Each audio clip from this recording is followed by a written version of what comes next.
Cette mission Sargasses, c'est une mission qui a deux caractéristiques. Elle est d'abord partenariale. On y retrouve toutes les collectivités de la Guadeloupe, le conseil régional, le conseil départemental, les intercommunalités et les communes. C'est aussi une mission qui est une mission interministérielle, puisque l'ensemble des services de l'État, les agences, les établissements publics sont présents et que cette mission s'est réunie toutes les semaines. Et c'est dans ce cadre-là, dans ce cadre de coopération qu'a été écrit le plan départemental de lutte contre les échouages de sargasses. Alors tout d'abord, un premier point sur l'objet de ce plan départemental.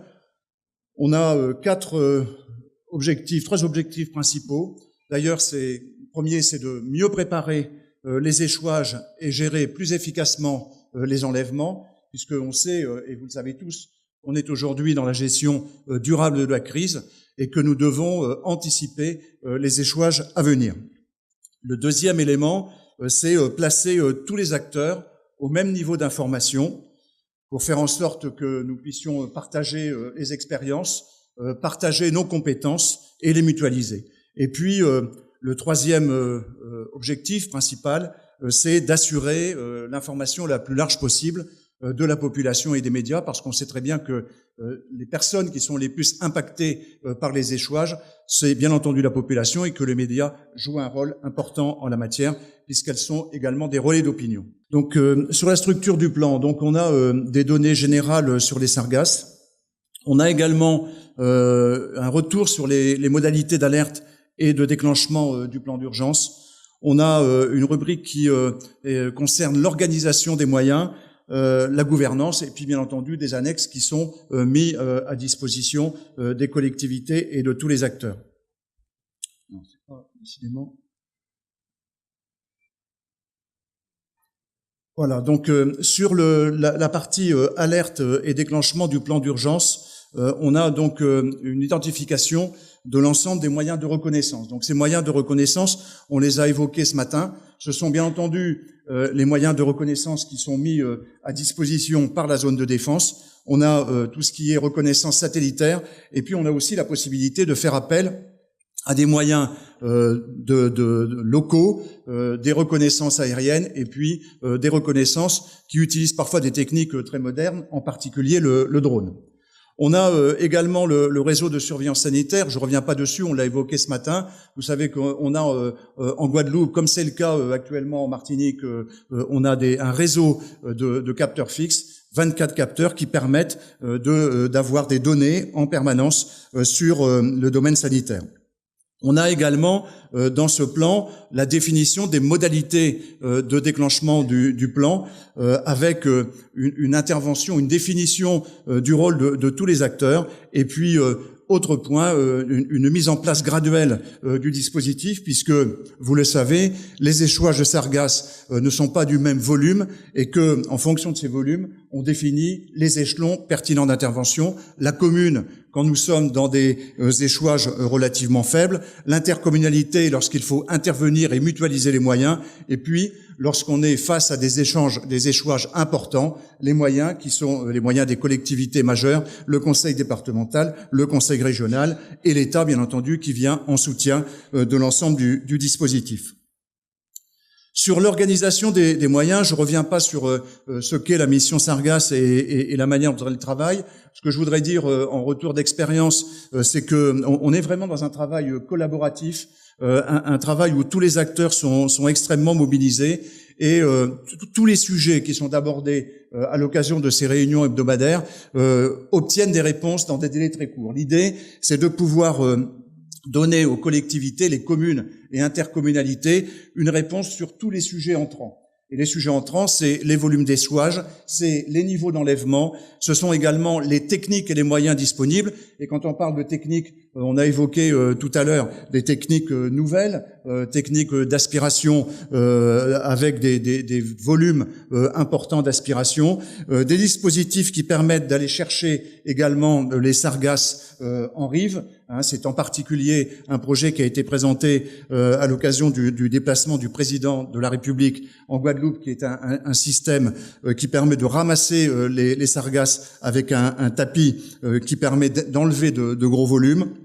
Et puis, s'agissant des dispositifs disponibles, vous les connaissez, ce sont les travaux d'intérêt général et les chantiers d'insertion.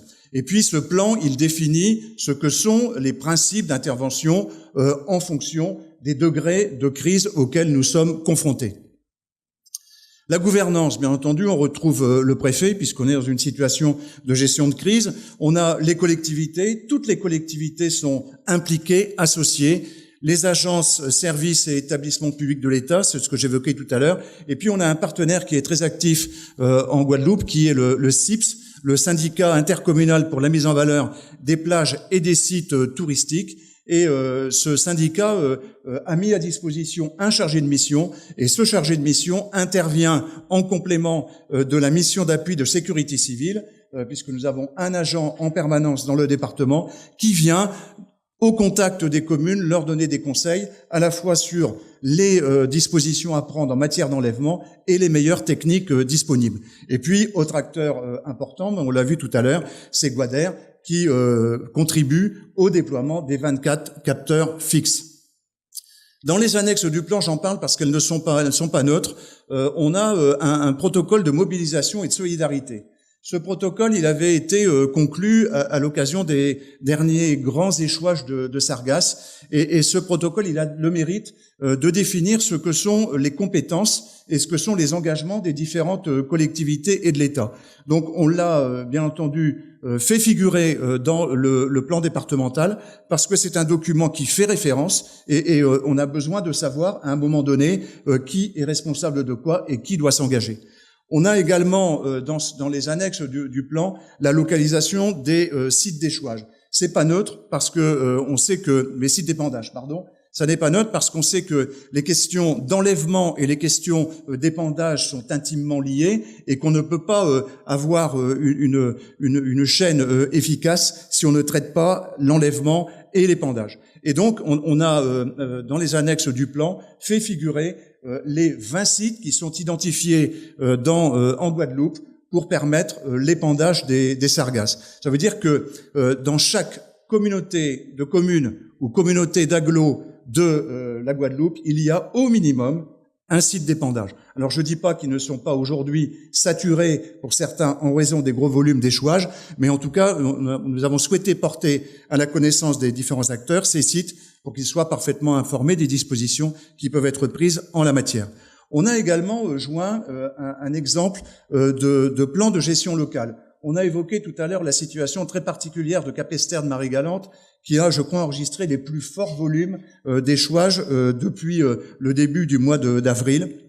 Et j'avais à l'époque demandé à un de mes collaborateurs de se rendre sur place. Il y est resté pendant 3 jours. Il est entré en contact avec l'ensemble des acteurs, les maires, la présidente de la communauté de communes, et il a établi un plan de gestion. Ce plan de gestion, il fait l'inventaire de tous les moyens humains et matériels disponibles, et il fixe les modalités d'enlèvement en fonction des volumes de sargasses à enlever. Donc on l'a joint au plan parce que ça permet à d'autres collectivités de s'en inspirer et d'adopter un plan du même type dans leur commune. Le kit sargasse. Alors je reviens sur le kit sargasse parce que ça a été évoqué à plusieurs reprises tout à l'heure. Le kit sargasse, c'est quoi? C'est ce que en Guadeloupe on considère comme le matériel le plus efficace aujourd'hui en termes d'enlèvement. Ce matériel, il est composé d'un can-loader. On a évoqué les incidents sur les traits de côte tout à l'heure. Le can-loader, il a le mérite de n'enlever que les sargasses. Donc c'est une griffe qui vient chercher les sargasses sans enlever le sable. Donc il n'y a pas d'effet, en tout cas pas d'effet lourd en matière environnementale. C'est également une cribleuse, ça a été évoqué tout à l'heure, et puis c'est une épandeuse. Et on considère donc en Guadeloupe que ce matériel de base, c'est le matériel qui garantit un enlèvement efficace des sargasses et un enlèvement respectueux de l'environnement.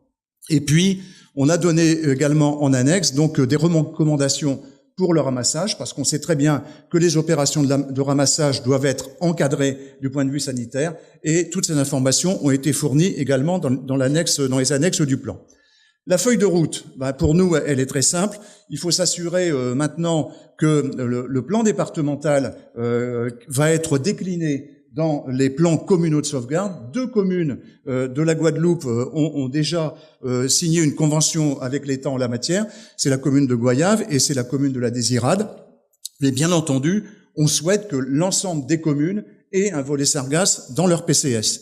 Et donc, on va lancer une mission de sensibilisation. On a recruté donc une stagiaire qui va se rendre dans toutes les communes pour faciliter l'intégration donc de ce volet sargasse dans les plans communaux de sauvegarde.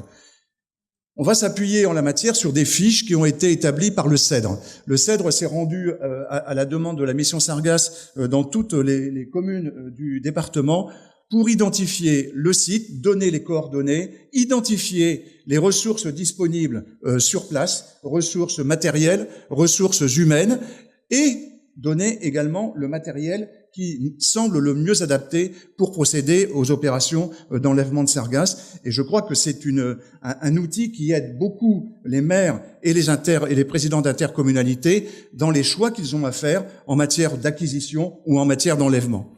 Donc ces fiches ont été réalisées et elles sont diffusées aux maires et aux responsables d'interco, et ça va faciliter la déclinaison du volet sargasse dans les plans communaux de sauvegarde. Et on souhaiterait, bien entendu, pour être prêt, si nous avions à faire face à de nouveaux échouages l'année prochaine, terminer cette opération d'intégration du volet sargasse dans les plans communaux de sauvegarde, terminer donc le travail avant la fin du mois de décembre.